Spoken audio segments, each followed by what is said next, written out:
우리가 함께 읽은 이제 디모데 전서 1장에 있는 이 말씀을 통해서 하나님께서 주시는 은혜를 우리가 함께 나누기를 원합니다. 우리가 지난주까지는요, 바울의 옥중 서신의 말씀을 우리가 함께 나누었습니다. 바울이 에베소 교회의 사역을 이렇게 마무리하고 3차 전도여행을 끝내고 예루살렘 교회 연보를 전달하러 갔다가 오해가 되었다는 걸 여러분 들으셨죠?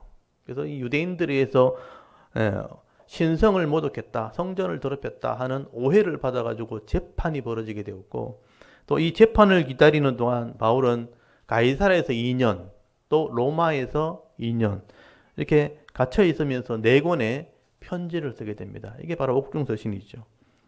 그래서 이 옥에 갇혀 있으면서 정리를 하면서 신학적인 것을 이제 하나씩 이제 성경을 쓰게 된 게 교리 서신으로 썼던 에베소서, 골로새서, 그건 구분이 돼야 돼요.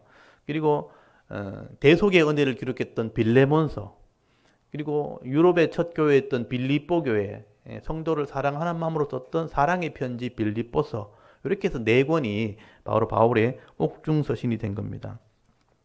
그리고 이제 바울은 이제 2년 동안 갇혀 있고 난 뒤에 미결수로 있다가 재판을 기다리다가 AD 63년경에 이제 감옥에서 풀려나게 됩니다.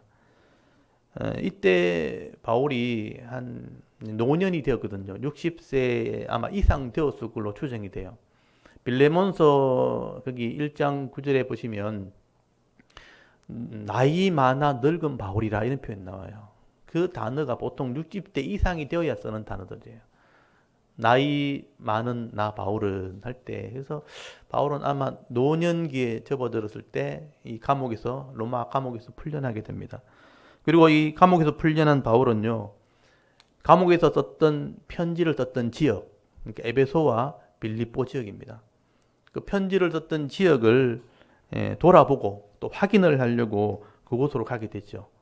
그래서 에베소서를 썼고 골로새, 그 빌레몬이 있었던 골로새 지역에 있던 소아시아 지역, 그리고 빌립보 교회에 편지 썼던 이 마게도니아 지역을 가기 위해서 그쪽으로 바울이 이동을 하게 됩니다. 그리고 그 교회에 가서 제자들을 불러서 사역자를 세우는 일들을 하게 됩니다. 사실 여기서부터 이제 바울의 큰 변화가 있게 되는 거예요. 바울의 이제 전도 여행을 쭉 정리해 보면요.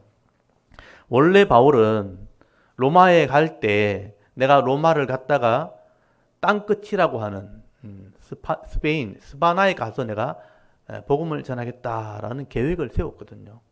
근데 바울이 감옥 속에서 편지를 쓰는 중에 교회에 대해서 묵상을 하다가 교회가 무엇인가 하는 것을 깨닫게 됩니다. 교회의 중요성에 대해서 알게 된 거죠. 그래서 바울은 결심을 하게 되죠. 내가 땅 끝으로 가서 복음을 전하는 것보다 남은 생애 동안은 하나님께서 세워주신 이 교회를 바로 세우는 일을 해야 되겠구나 하고 결심을 하게 되었고요. 그래서 바울은 이 교회에 일꾼을 세우고 그 일꾼을 가르치는 사역을 마지막으로 하게 되는 겁니다. 사실은 이게 진짜 교회가 해야 될 일이죠. 여러분, 사실 땅 끝까지 복음을 전하는 그런 사역은요, 시대를 걸쳐서 하나님이 해야 될 일이에요. 그러니까 그 종말까지 해야 될 일입니다. 땅 끝까지 복음을 전하는 것은 사도 바울의 할 사역이 아니에요. 하나님이 하시는 사역이에요. 그리고 교회는요, 그 교회가 당한 그 시대가 있는 거죠. 우리는 우리 시대의 교회가 당한 시대가 있는 거죠. 우리가 당한 이 시대에 교회의 일꾼을 세우고 또 하나님 나라를 이루어갈 수 있도록, 성도들이 바른 삶을 살아갈 수 있도록 말씀을 가르치는 사역을 교회가 해야 되는 것입니다. 그래서 바울은요, 로마 감옥에서 풀려났을 때 원래 계획했던 스페인으로 가지 않고 교회로 달려가게 되는 것입니다. 그래서 이제 중요한 편지를 썼던 에베소 교회, 그리고 빌립보 교회를 가기 위해서 이제 이탈리아에서 배를 타고 지중해를 지나게 되는 거예요. 배를 타고 지중해를 지나서 에베소 지역을 향해서 가게 되는데, 이때부터 바울이 하는 여정을 우리는 바울의 5차 전도 여행이라 보통 그렇게 얘기를 하게 됩니다. 그러니까 바울이 로마까지 가는 것은 4차 전도 여행, 로마에서 풀려나서 교회를 돌아보는 그 과정을 5차 전도 여행이라고 얘기를 하는데, 대부분 교회에서는 이런 5차 전도 여행에 대한 얘기를 잘 몰라요. 행로가 정확하게 기록이 되어 있지 않기 때문에. 그래서 우리가 바울이 이렇게 이동을 했던 경로를 성경을 통해서 우리가 확인을 할 수 있게 되어지는데 이 부분은요, 여러분이 잘 정리를 하셔야 됩니다. 바울이 노년에는 이런 일을 했구나, 이런 사역을 했구나 하는 것들을 알게 되는데요. 우리가 성경을 우리가 찾아보면서 정리를 좀 했으면 좋겠습니다. 그래서 로마 감옥에서 편지 썼던 그 내용을 보면 행로를 짐작할 수 있는 그런 글들이 몇 곳이 있는데 제가 불러드리면 좀 한번 찾아보면 좋겠는데요. 빌레몬서 1장을 한번 잠깐 찾아보시기 바랍니다. 이런 부분이 정리가 되어야 이 서신이 이해가 되어지게 되어 있습니다. 그래서 빌레몬서, 디모데후서 다음에 빌레몬서가 있죠. 이것도 순서대로 정리가 되면 좋겠는데 지금 그렇게 되어 있지는 않아요. 그래서 빌레몬서 1장 22절에 보시면 빌레몬서 1장 22절 거기 보시면 그런 말씀이 있죠. 오직 너는 나를 위하여 숙소를 마련하라. 너희 기도로 내가 너희에게 나아갈 수 있기를 바라노라 하는 말씀이 있죠. 그러니까 로마 감옥에서 이 편지를 쓰고 있는데 골로새에 있는 빌레몬에게 편지 쓰면서 내 숙소를 마련해 달라고 얘기하는 것은 내가 곧 나간다는 뜻이에요. 곧 나갈 것 같다. 풀려날 상황이 되었다. 그런 것을 알 수 있죠. 그리고 빌립보서, 지난주에 봤던 빌립보서 2장 23절 이런 부분을 잘 체크해 두시고요. 로마에서 이렇게 썼다는 것을 기억하시면 이해가 되죠. 빌립보서 2장 23절 24절 모르고 지나가면 그냥 지나가는 얘기인데 가만히 생각해 보면요, 이게 의미가 있어요. 2장 23절 24절 우리 한번 읽어볼까요? 시작. 그러므로 내가 내 일이 어떻게 될지를 보아서 곧 이 사람을 보내기를 바라고 나도 속히 가게 될 것을 주 안에서 확신하노라. 아멘. 그런 말 나오죠. 에바브로디도를 이제 병들었다가 이제 빌립보로 보내면서 나도 속히 가게 될 것을 주 안에서 확신한다는 것은 확실하다는 뜻이거든요. 곧 내가 나갈 것 같다 하는 얘기를 써놨죠. 그것 보면 바울이 로마 감옥에서 곧 이제 풀려나게 된다는 것을 알게 되고요. 진짜 바울은 감옥에서 풀려나게 됩니다. 이때 황제가 로마 황제가 네로 황제예요. 그 유명한 네로 황제예요. 네로 황제가 AD 54년에서 68년까지 왕으로 있었거든요. 황제로 있었거든요. 이때가 풀려날 때가 AD 62년, 63년경이에요. 그러니까 바울이 죽기 전 한 5년, 6년 전입니다. 풀려나고 곧 얼마 있다 이제 죽게 되는데 이때가 AD 63년경이에요. 바울의 나이가 이때가, 그러니까 바울의 나이는요, 예수님하고 거의 비슷해요. 바울이 처음 부름 받을 때가 30살 정도 됐다고 보거든요. 예수님 돌아가신 게 AD 30년경이단 말이에요. 그러니까 예수님 출생과 바울의 출생은 비슷해요. 예수님 33세까지 했다고 돌아가셨다고 보면 바울이 부름 받을 때가 30대거든요. 그러니까 AD 연도가 거의 비슷해요. 이때가 63년경이면 바울의 나이도 한 60대 이상이 되었다고 봐야 돼요. 그렇게 이해하면 충분히 이제 이해하실 수 있죠. 그래서 이때 실제로 이제 네로 황제가 다스릴 때 감옥에서 풀려납니다. 그리고 이제 디도서 1장 5절에 보시면요, 바울이 지중해를 지나다가 그레데 섬에 도착했다는 것을 알 수 있어요. 여러분 디도서 여기 347페이지 보시면 디도서 1장 5절에 보십시오. 1장 5절 보면 내가 너를 그레데에 남겨둔 이유는, 디도를 그레데에 남겨뒀다. 지중해를 지나다 그레데가 섬이 가운데 있거든요. 너를 남겨두어서 일꾼으로 세웠다 하는 것을 알 수 있게 되어지죠. 그리고 바울은 에베소로 이동을 하게 되어집니다. 디모데전서 오늘 읽었던 본문으로 와 보십시오. 디모데전서 1장 3절 말씀. 좀 왔다 갔다 하니까 헷갈리죠. 그래서 체크해놓고 이렇게 이동하십시오. 디모데전서 1장 3절.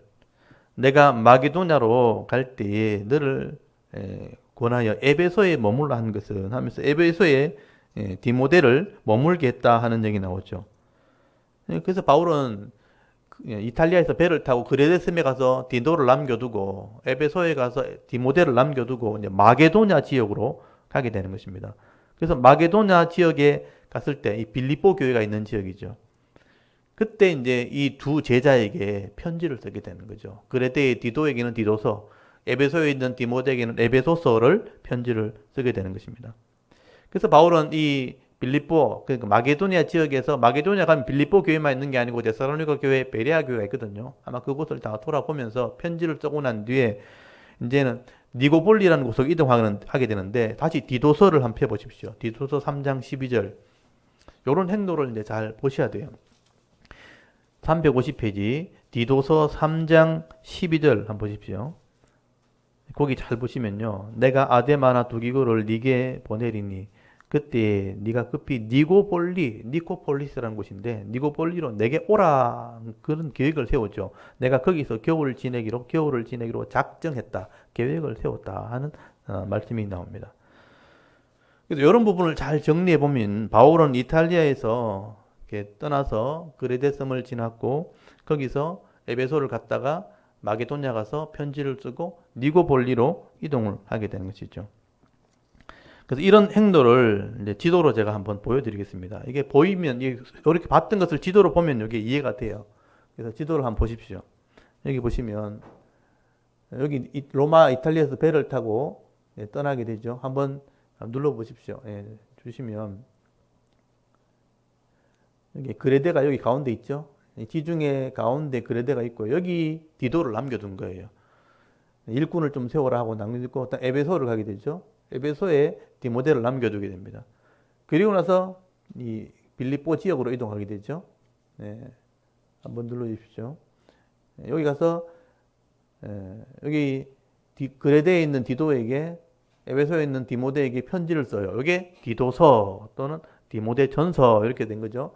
그리고 마지막 디도서에 보면 행로가 기록되어 있죠. 니고볼리. 이 그리스, 여기가 그리스거든요. 지금의 그리스 서쪽 해변에 보면 니코폴리스라는 곳이 있어요. 여기는 바울이 한 번도 가본 적이 없는 곳이에요.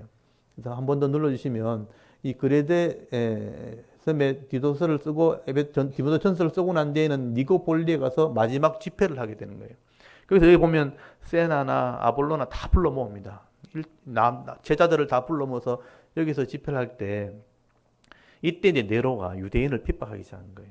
그래서 이제 이런 사람이 모이니까 요즘 말로 하면 정치적으로 이렇게 반란을 일으키는 것처럼 보이는 거예요. 그래서 이제 바울이 여기서 이제 체포가 돼가지고 로마로 호송이 됩니다. 한 번 더 눌러주시면 이제 니고볼리에서 잡혀가지고 정치범으로 이제 진짜 죄인으로 잡힌 거예요. 이거는.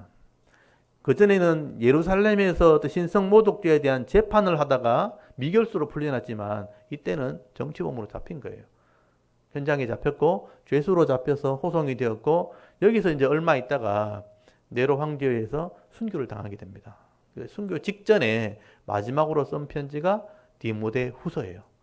이게 마지막 편지이기 때문에 자기 인생을 정리하면서 그리고 유언처럼 기록한 게 디모데 후서죠. 그래서 바울은요, 이 로마 감옥에 갇혀 있으면서 스페인으로 간 게 아니고 교회를 돌아보게 된 거예요. 그 옥중에서 썼던 편지를 썼던 곳을 돌아본 거예요.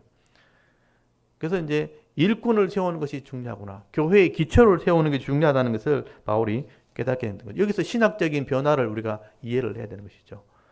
바울은 교회의 기초를 세우고 교회를 위해서 지도자, 일꾼을 세우는 것이 굉장히 중요하다는 것을 깨닫게 되어지는 것입니다. 그래서 그레데 섬에는 디도를 에베소에 바울이 가장 오랫동안 사역했던 곳이 에베소거든요. 에베소 지역에는 디모데를 사역자로 세우게 되고요. 교회를 섬길 때는 어떻게 되는가, 또 교회 일꾼을 세울 때는 어떻게 해야 되는지를 자세하게 정리해서 기록을 하게 되는 것입니다. 그래서 바울이 이 5차 전도 여행 때에 썼던 이 서신들을 교회의 지도자를 위한 책이라 그래가지고 목회 서신이라 그래요. 이 바울의 유일하게 썼던 목회 서신이 3권인 거죠. 디모데전서, 디도서, 디모데후서. 이 3권은 목회자를 위한, 일꾼을 위한 서신이라 그래가지고 목회 서신이라고 우리가 구분을 하게 되어지는 것입니다.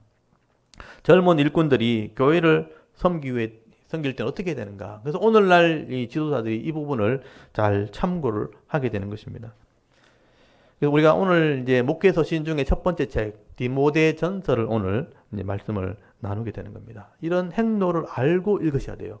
근데 이런 행로를 전혀 이해하지 않고 그냥 성경을 읽으면요, 이게 무슨 의미인지를 잘 모르게 되는 그런 상황이 있게 되어지는 것입니다. 이 부분은 이해되셨죠? 이걸 머릿속에 잘 정리하시고 목회자를 위한 서신 중에 디모데전서를 기록한 거예요.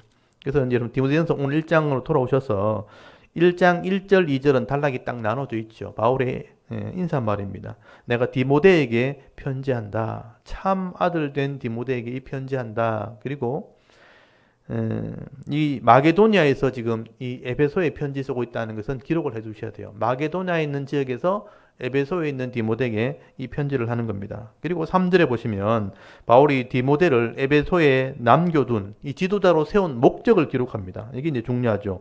여러분 3절에 보시면 내가 마게도니아로 갈 때에 너를 권하여 에베소에 머물러 한 것은 어떤 사람들을 명하여 다른 교훈을 가르치지 말며 신화와 끝없는 족보에 몰두하지 말게 하려 함이라. 이런 것은 믿음 안에 있는 하나님의 경륜을 이룸보다 도리어 변론을 내느니라 라고 말씀을 합니다.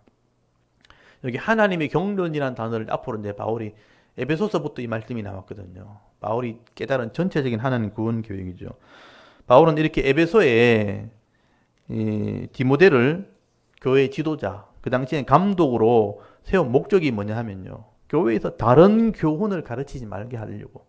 또 그 당시에 신화나 끝없는 족보에 몰두하는 것, 다시 말해서 이단 사상에 치우치지 않도록 지도자를 세웠다는 게 중요한 것입니다. 여러분 교회는요 영혼이 구원을 받는 것이고요, 또 인생이라는 이 삶 가운데 진리를 깨닫게 함을 통해서 복을 받게 하는 것이 바로 교회입니다. 근데 이거를 반대하고 싫어하는 영적인 존재가 바로 사탄이에요. 그리고 귀신들입니다. 그래서 이 사탄이나 귀신들이 이 구원과 복을 빼앗으려고 미혹을 하는 것이 바로 교회 안에 있다는 것입니다. 그래서 여러분 시대마다 이런 여러 가지 이론들이나 이런 이단 사상을 가지고 성도들이 미혹당하도록 사탄이 일을 한다는 거예요.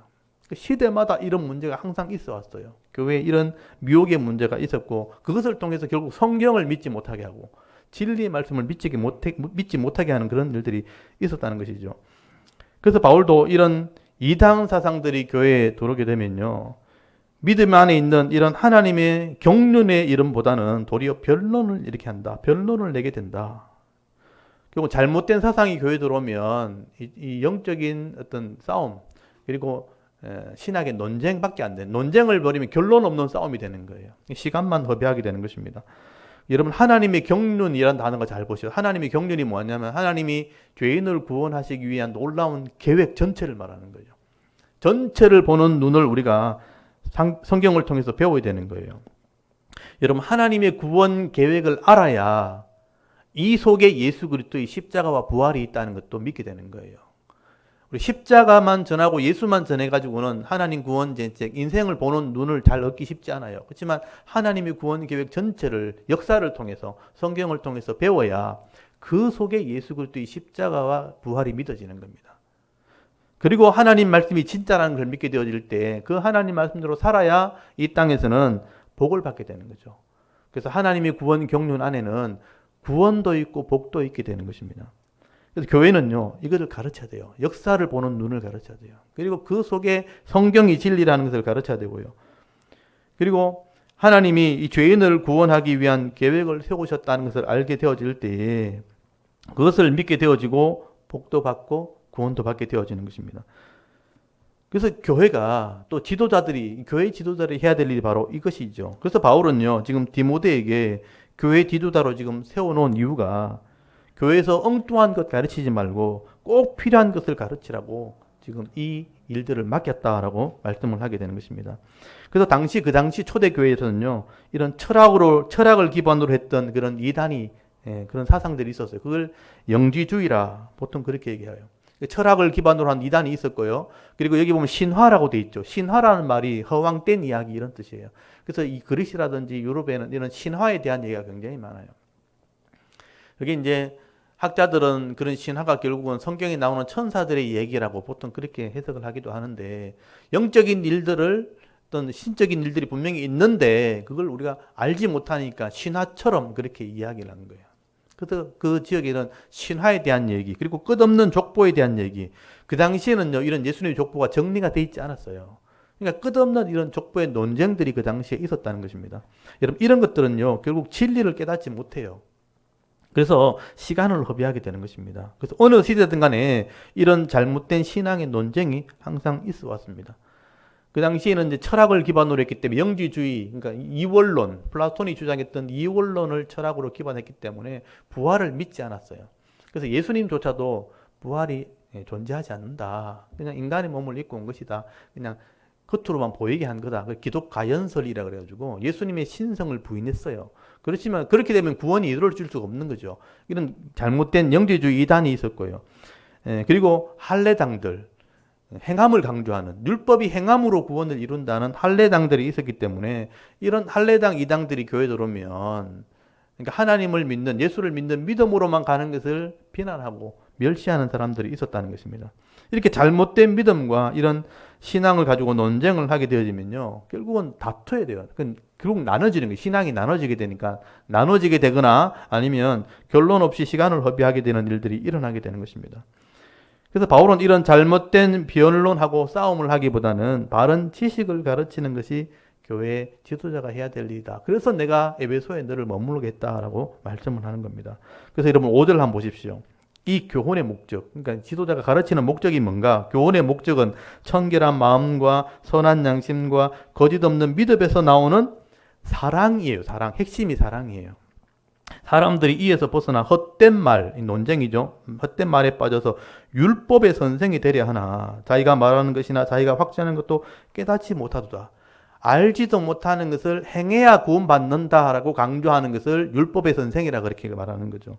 여러분, 교회가 가르치는 목적이 뭔가? 교훈의 목적은 바른 믿음을 가져가지고 바른 삶을 통해서 사랑을 이루도록 하는 거. 사랑이 실천이거든요.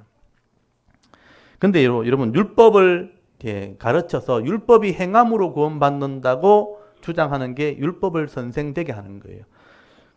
자기가 알지 못하는, 진짜 하나님 율법이 아닌 자기가 알지 못하는 것을 전통처럼 만들어가지고, 교리처럼 만들어가지고 이걸 지키면 구원받는다고 하는 게 율법의 선생, 요즘 말로 하면 이단이 되어버리는 것이죠. 그래서 이런 이단들은요, 처음에는 율법을 지켜야 구원받는다. 이게 성경이잖아요. 율법을 지켜야 구원받는다. 할례당의 주장인데 율법을 지키면 구원받는다 해놔놓고 이 율법을요, 자기들이 만들어요. 자기들이 교리를 만들고 자기들의 전통을 만들어가지고 이걸 철저하게 지키면 구원받는다. 그래서 여러분, 이단들은 굉장히 믿음이 좋은 것처럼 보여요. 율법을 철저히 지키는 모습으로 하는데 그 율법이 하나님 율법이 아니고 자기가 만든 율법인 거예요. 그러니까 이 세상 사람들이 볼 때는 비상식적으로 보이는 거죠. 상식적이지도 않고 맹신처럼 보이고, 세상 사람들이 볼 때는 광신자처럼 보이는, 그게 이단이 돼버리는 것이죠. 그래서 우리 성도들이요, 하나님의 율법이 먼저 알고 있어야 돼요. 그래야 다른 교리를 주장하는, 이단이 주장하는 그런 율법이 잘못됐다는 걸 알게 되는 거예요. 그걸 구분할 줄 알아야 바른 믿음도 가지게 되고 바른 복도 받게 되어지는 것입니다. 그래서 바울은요, 이런 이단자들이 잘못된 원리로 율법을 가르친다 하는 것을 이해시키기 위해서 율법의 의미를 설명하게 되는 거죠. 율법의 기능이 뭔가? 이런 8절부터 한번 보십시오. 그러나 율법은 사람이 그것을 적법하게만 쓰면 선한 것임을 우리가 아노라. 율법 자체는 원래 적법한 것이고 하나님 말씀이거든요. 이거 제대로만 알면 그게 선한 것이다. 그래서 바울은요, 이 율법의 기능이 뭔지 제일 먼저 설명하는데, 율법의 기능이 첫 번째가 뭐냐면 죄를 알게 하는 기능이 있다라고 설명을 하게 됩니다. 율법을 통해서 죄를 알고 내가 죄인인 것을 알아야지만 예수님을 믿어야 구원받게 되는 거예요.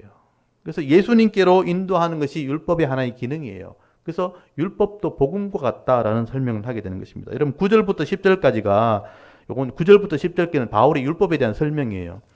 9절 한번 보십시오. 알 것은 이것이니, 이 말은 반드시 알아야 되는 것을 말하죠. 알 것은 이것이니, 율법은, 율법에다 동그라미 죠. 율법이 왜 주어졌느냐? 옳은 사람, 의로운 사람을 위해서 세운 것이 아니에요. 오직 불법한 자.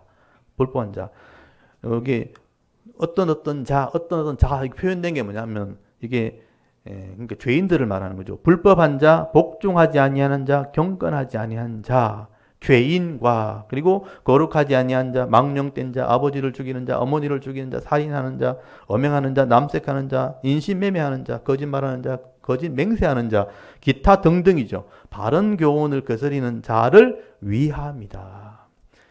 죄인이 뭔지, 죄가 뭔지를 알게 하는 게 율법의 기능이다라고 지금 설명하는 거예요. 율법은요, 예수 믿는 자를 위해 주어진 게 아니고 죄인들을 위해 주어진 거예요. 죄를 지으면서도 죄인지 모르는 사람, 여기 보면 나오잖아요. 불법하고, 여기 보시면 복종하지 않고, 그리고 망령되고 아버지를 죽인 자, 어머니를 죽인 자 이렇게 쭉 나오잖아요. 근데 이게요, 죄가 관영해지면요, 당연한 것처럼 돼버려요, 세상이요. 거짓말하는 사람이 많아져 버리면요, 거짓말하는 게 당연한 것처럼 돼버려요. 죄악이 관영하면 그렇게 되는 거죠. 그때 율법의 기준이 없으면요, 죄가 뭔지는 몰라요. 그래서 구원을 왜 봐야 되는지도 몰라요. 그래서 율법의 기능이 뭐냐면 이렇게 죄악이 관영한 곳에 죄가 무엇인지를 알게 하는 삶의 기준이에요. 삶의 잣대를 말하는 거죠. 이게 있어야 우리가 죄인이구나, 잘못되었구나 하는 것을 깨닫게 되어줄 때 이 죄 문제를 해결하려면 어떻게 되는가? 하나님의 방법대로 해야 돼요. 그래서 예수님을 믿게 될 때 우리가 죄 문제를 해결할 때 구원을 받게 되는 거죠. 그래서 율법을 제대로만 따라가면 이게 복음이 될 수 있다는 것이죠. 그래서 바울은 내가 이 복음을 따라갈 때 이것을 가르치고 전하는 자가 되었다. 여러분 11절 한번 보십시오. 이 교훈은 내게 맡긴 바 복 대신 하나님의 영광의 복음을 따름이니라. 그래서 이 율법을 바로 가르치는 것은 결국은 복음을 따라가는 것이다. 사실 바울도 처음에는요, 예수를 믿기 전에는 율법에 능한 자였잖아요. 그래서 율법을 오해한 자였어요. 바울도 처음에는 율법에 능했기 때문에 율법을 잘 지켜야 되는구나, 이걸 철저하게 지키면 구원받는다, 할례당처럼 그렇게 믿었다는 거예요. 그래서 잘못하면 막 징계하고 막 이렇게 했다고요. 근데 바울이 나중에 이 율법이 구원을 주는 것이 아니고 예수 그리스도를 믿는 믿음이 구원을 준다는 것을 알게 된 거죠. 그래서 바울이요, 자기의 교만함과 자기의 이런 악함에도 불구하고 하나님께서 나를 깨닫게 하셔서 나를 복음의 일꾼으로 삼으셨구나 하는 것을 바울이 깨닫게 된 것입니다. 그래서 이 율법의 행위로는 구원을 주는 게 아니에요.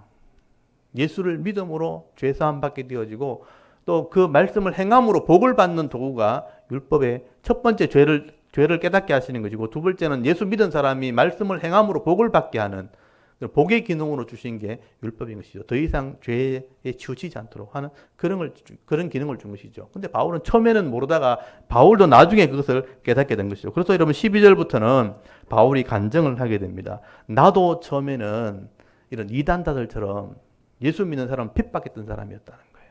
근데 자기가 변화된 것이죠. 여러분 12절 한번 보십시오.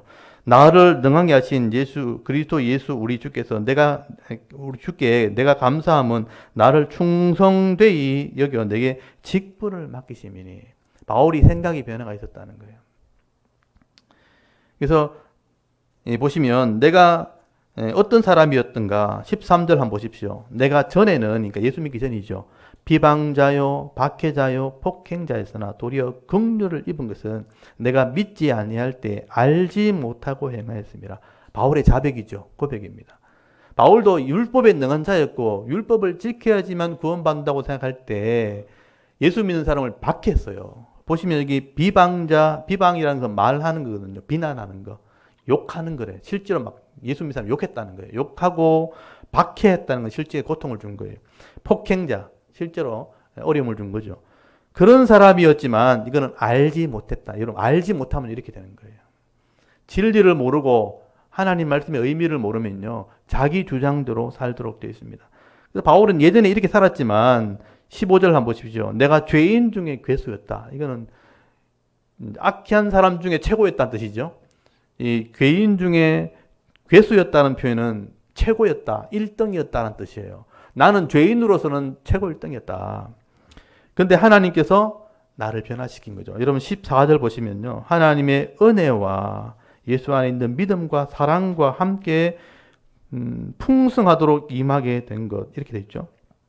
14절 다시 보십시오. 우리 주의 은혜가 제일 크고요, 그리스도 예수 안에 있는 믿음과 사랑과 함께 넘치도록 풍성하게 하였도다. 하나님의 은혜가 뭔지, 그리스도의 믿음과 사랑이 뭔지를 여기 풍성하게 임했다, 풍성하게 하였다, 이 표현을 한번 잘 보십시오. 이 풍성하게 임했다는 표현이 두 개 단어가 합쳐진 거예요. 여러분 성령 충만 받으라 하는 단어 있죠. 플레오나조라는 단어예요. 내가 율법을 완전케 하러 왔다 할 때 그 가득 채우러 왔다. 그리고 휘페일이라는 단어가 있거든요. 휘페일이라는 것은 더욱더 넘쳤다 이런 더욱더 이런 뜻이거든요. 그러니까 충만하다는 단어와 더욱더라는 단어가 합치게 되어지면 풍성하게 임하게 되었다 이런 표현이 된 거예요.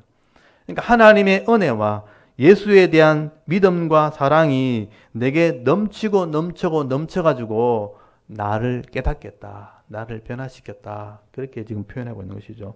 저는 바울의 이 말이 이해가 되거든요. 여러분 이게 바울이 사람이 변하는 게 쉽지 않잖아요. 내가 율법을 지켜야지만 구원받는다고 기독교인을 핍박하는 그런 사람이고 죄인 중에 최고였는데 하나님의 은혜가 넘치고 예수의 믿음과 사랑이 넘쳐가지고 내가 잘못되는 것을 알게 된 거예요.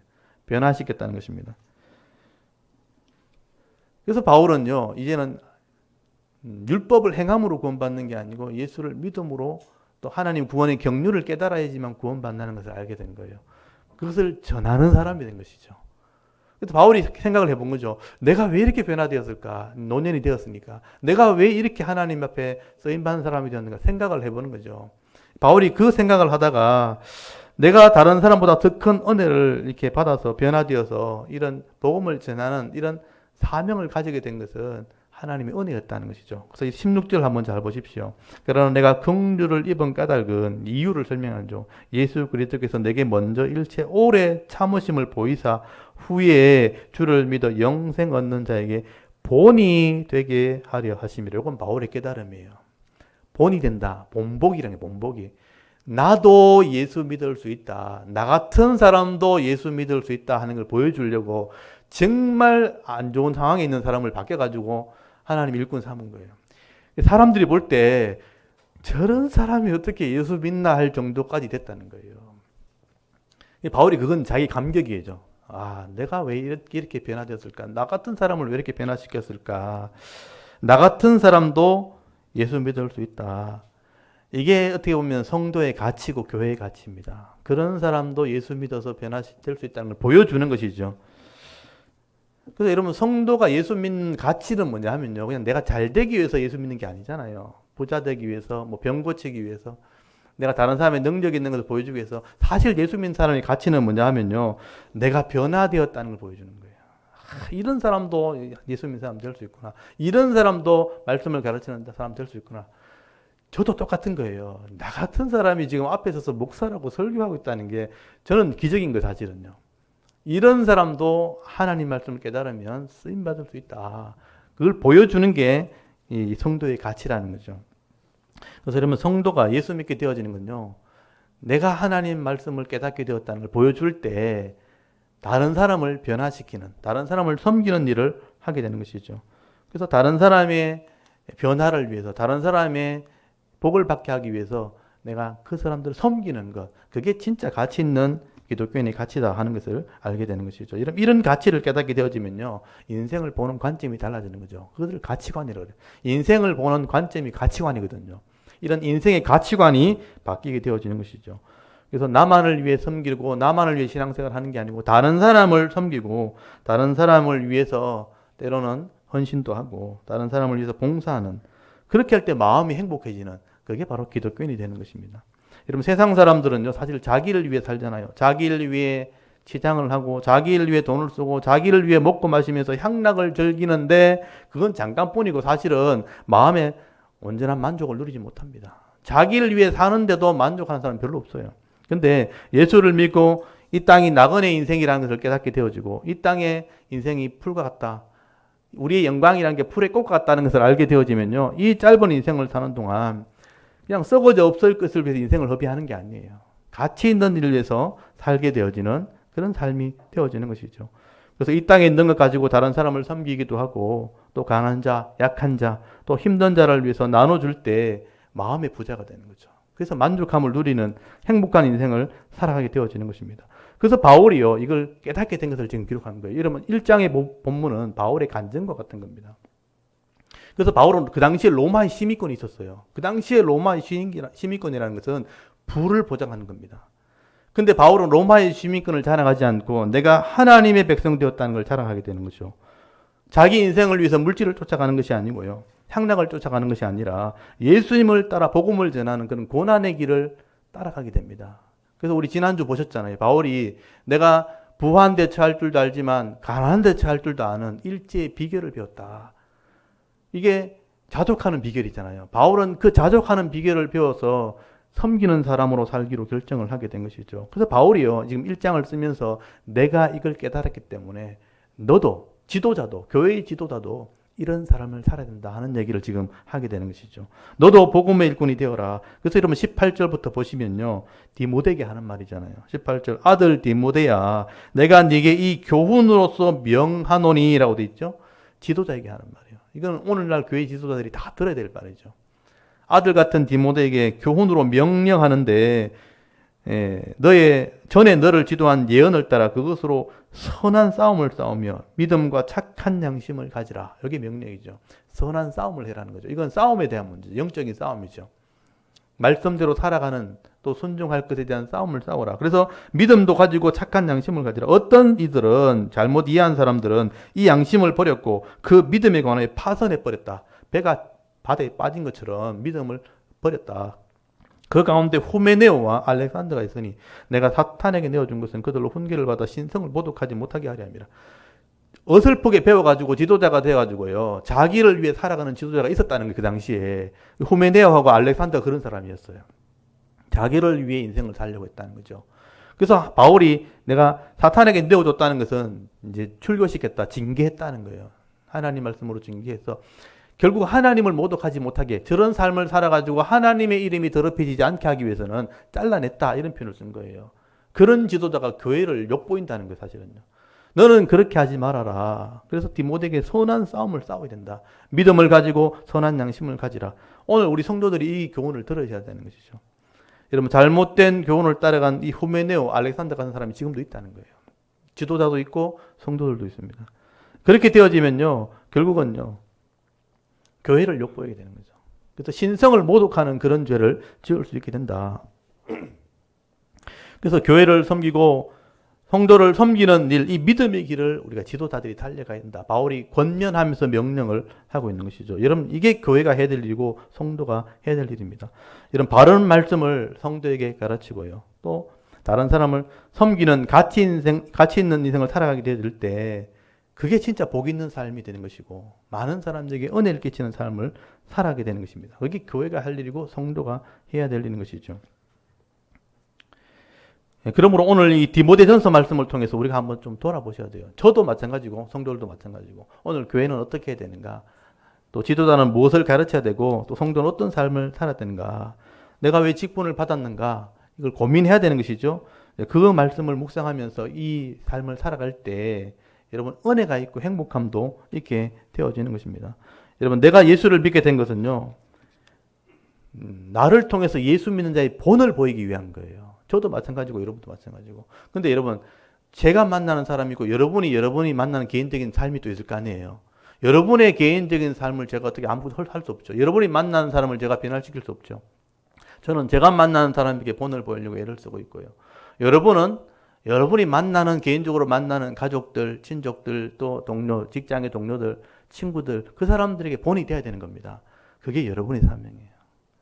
여러분이 만나는 사람에게 내가 예수 믿게 된 것은 그 사람들에게 변화되어서 본이 되게 하려 함이라. 이게 바울이 오늘 우리에게 가르침입니다. 그래서 여러분의 각자에는 그런 사명들이 다 있다는 것을 여러분 꼭 기억하십시오. 그래서 오늘 이 교회 문을 나서면 여러분이 만나는 모든 사람들에게 내가 예수 믿는 사람 되었다 하는 모델, 본보기가 되어야 되는 겁니다. 그게 여러분의 사명이에요. 그 사람들을 섬기고 그 사람들에게 은혜를 끼치면서 행복할 수 있는, 그게 성도의 삶이 되어져야 되는 것입니다. 오늘 저와 여러분이 이왕에 이 땅에 살아가려면 세상의 헛된 것을 향해서 시간을 허비하기보다는요, 변하지 않는 이 진리의 말씀을 붙드시고요, 또 교회와 성도를 섬기고 또 내 가족들, 또 이웃을 섬기며 살아갈 뿐 아니라 정말 믿음의 길을 이거 끝까지 가야 되잖아요. 파손되지 않고 끝까지 달려가서 내게 이 예비해 놓으신 은혜와 복, 이 행복함을 누리며 살아갈 수 있는 믿음 있는 성도들이 다 되실 수 있기를 주의 이름으로 축원합니다. 아멘. 잠깐 기도드리겠습니다. 하나님, 오늘도 우리가 하나님 앞에 나와 예배하게 하시고